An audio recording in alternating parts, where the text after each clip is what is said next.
জম্মু কাশ্মীরের পেহেলগামে গেল 22 এপ্রিল পর্যটকদের উপর সন্ত্রাসী হামলার ঘটনায় পাকিস্তানকে দায়ী করে সিন্ধু পানি চুক্তি স্থগিতসহ ইসলামাবাদ বিরোধী নানা পদক্ষেপ নেয় নয়াদিল্লি। বিপরীতে সিমলা শান্তি চুক্তি স্থগিতসহ বেশ কিছু পাল্টা পদক্ষেপে নয়াদিল্লির চোখ রাঙানির কঠোর জবাব দিচ্ছে ইসলামাবাদ। বান্ডেল থাকলে প্রতি সেনমানিতে টাকা বাঁচবে। বিকাশ সেনমানি বান্ডেল কিনে জিতুন প্রতি লেনদেনে। 2 সপ্তাহের পাল্টাপাল্টি পদক্ষেপে চলমান উত্তেজনায় প্রকট হচ্ছে যুদ্ধের শঙ্কা। এর মধ্যেই আবারও আলোচনায় দুদেশের বাণিজ্য যুদ্ধ। অন্যান্য পদক্ষেপের মতো এটিকেও হাতিয়ার হিসেবে ব্যবহার করতে শুরু করেছে ভারত। তৃতীয় দেশের মাধ্যমেও পাকিস্তানি পণ্য ঢুকতে দেবে না বলে ঘোষণা দিয়েছে নয়াদিল্লি। এতে দুদেশের সম্পর্কের বৈরিতা আরও বাড়ার আশঙ্কা করা হচ্ছে। ভারতীয় ব্যবসায়ীদের কথা থেকে এমনটাই আভাস মিলছে, ছড়াচ্ছে উত্তাপ। पाकिस्तान से कोई भी देश जो है कोई भी माल ना खरीदे और ना ही ले। ये हमारे से जो पैसा जाता था ये मिलिटेंसी से पैदा करता था ये, और इसने ये हमारे पास ही करता था। ये मुबारकबाद देते हैं अपने माननीय प्रधानमंत्री जी से। हमने परसों भी अपील की थी कि जो पाकिस्तान से ट्रेड हो रहा है, चाहे दुबई के रास्ते से हो रहा है, चाहे हम भेज रहे हैं या वो भेज रहा है, ये पूरी तरह जो है बंद होना चाहिए। যদিও বাস্তব চিত্র একেবারেই ভিন্ন।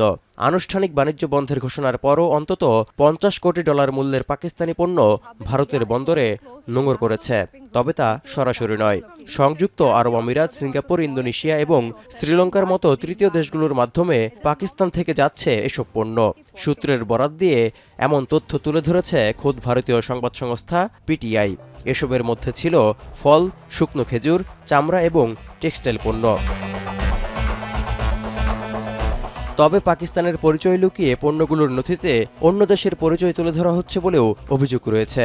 এমনকি নতুন ব্র্যান্ডের মোড়কে এসব পণ্য ভারতের বাজারে চড়া দামে বিক্রির পায়তারা চলছে বলেও প্রতিবেদনে উল্লেখ করা হয়। পাকিস্তানের ফল, বাদাম ও জৈব রাসায়নিক পণ্যসহ বেশ কিছু পণ্যের উপর প্রতি বছরই নির্ভরশীল ভারত। তেমনি ভারত থেকে ওষুধ, পেট্রোলিয়াম, শাকসবজি ও মশলাসহ ইত্যাদি পণ্য আমদানি করতে হয় পাকিস্তানকেও। এই অবস্থায় একে অপরের সঙ্গে আমদানি রপ্তানি বন্ধ করায় উভয় দেশই ক্ষতিগ্রস্ত হবে বলে মনে করছেন অনেকে। এদিকে খাদ্য সরবরাহের ঘাটতি এড়াতে সংশ্লিষ্ট দপ্তরকে প্রয়োজনীয় ব্যবস্থা গ্রহণের নির্দেশ দিয়েছেন পাকিস্তান নিয়ন্ত্রিত কাশ্মীরের খাদ্যমন্ত্রী আকবর ইব্রাহিম। চলছে রেশন বিতরণ কার্যক্রম। তবে এটি স্বাভাবিক প্রক্রিয়া বলে দাবি স্থানীয়দের।